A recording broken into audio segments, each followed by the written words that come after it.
They said Ward C was sealed for a reason. I broke in anyway.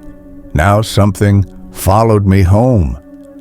I should have turned back the moment I stepped through the rusted gates. But ghost hunting had always been my obsession, not just for views on my barely thriving YouTube channel, but to prove to myself that the supernatural wasn't just folklore.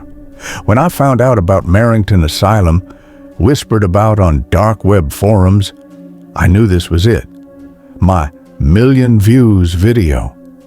The asylum was closed in 1976 after a mysterious fire-gutted Ward C official records called it an electrical malfunction. But the stories said otherwise, that the fire came from inside the patients, that the screams never stopped, not even when the building was abandoned. I arrived just after dusk. My GoPro was strapped to my chest. My EVP recorder, thermal cam, and EMF meter were ready. I didn't bring anyone with me. That was mistake number one. The front doors had long since rotted away. I stepped through a collapsed archway, broken glass crunching underfoot. A musty, coppery smell clung to the air, not just decay, but something older, like dried blood. Graffiti covered the walls. They never left. Kill me again. And one message repeated on every floor, Ward C is still burning.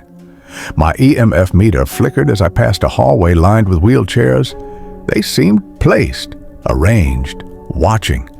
I whispered, if there's anyone here, make yourself known. Silence. Then, tap, tap, tap. From the left wing, I turned. One of the wheelchairs was slowly turning in place. I descended a spiral staircase into the basement. The temperature dropped sharply. My breath fogged the flashlight beam. The EVP recorder crackled. I asked, is this where you died? Nothing. Then a whisper, buried, alive. I froze. That didn't come from the recorder. It came from the wall. I pressed my ear closer. Thump, thump. Like fists pounding through concrete, I stumbled back. Behind me, one of the morgue drawers slid open. It was empty, but inside, scratched into the metal, were the words, I'm still in here. I returned upstairs, entered Ward A, the general psychiatric wing. Doors hung by rusted hinges. Some were sealed with chains. The nurse's station was coated in dust. Suddenly, the intercom clicked on. Dr. Holloway to Ward C. Dr. Holloway to Ward C. I stared at it. There was no power in the building. Then my GoPro glitched. Black, then static. That's when I saw her. A girl, maybe 10, wearing a hospital gown. Her eyes were completely black. She didn't speak. She just raised a hand and pointed. Behind me. I turned. No one was there. When I looked back, she was gone. But the walls were wet, like sweating blood. My EMF meter spiked. Then the whispering began, not in my ears, inside my head. Ward C, Ward C, Ward C. The door to Ward C was welded shut, thick chains wrapped around rusted handles, but someone or something had cut a jagged hole, just big enough to crawl through. Everything in my body screamed, don't. But I did. Inside, scorched walls, melted bed frames, air that shimmered like fire but held no heat.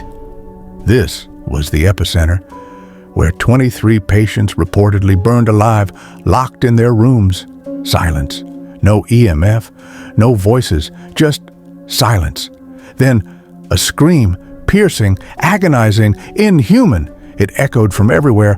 I dropped to my knees, hands over my ears. It felt like it was inside my skull. When it stopped, I looked up. All the doors had opened, 23 rooms, and from each one, something came out. Some were on fire, some were limping, some had no eyes, no lips, no faces. They didn't see me, not yet. I fell backward into an open room. Inside was a single, still burning bed frame, and on the wall, she started the fire, find her. I don't remember how I got out. I ran through corridors, up, down, left, back, until I collapsed. In what looked like a surgical theater, I cried, hyperventilating. My flashlight died. My GoPro was fried. Then, a voice behind me. "You saw them." I turned. A man stood in the room, tall, wearing a white coat, but he had no shadow. His face kept changing. One moment a skull, next a burned patient, then my own face. He said, "She started the fire. She lives inside now. She wants out." I screamed, "Who is she?" He pointed at me. "You brought her back in with you." I don't remember walking out, but the footage showed me calm, smiling, humming an old nursery rhyme, the same rhyme sung by patient 23. The girl who started the fire because the voices told her to. I came home, I burned the tapes, deleted everything, stopped ghost hunting. But that didn't stop her. Now, every night at 3:17 a.m., the time the fire started, I hear screams. Not from outside, not from the asylum, from under the bed, inside the walls, from my own mouth. Last night, I looked in the mirror and saw her standing behind me. She whispered, "Ward C is still burning, and now I burn too."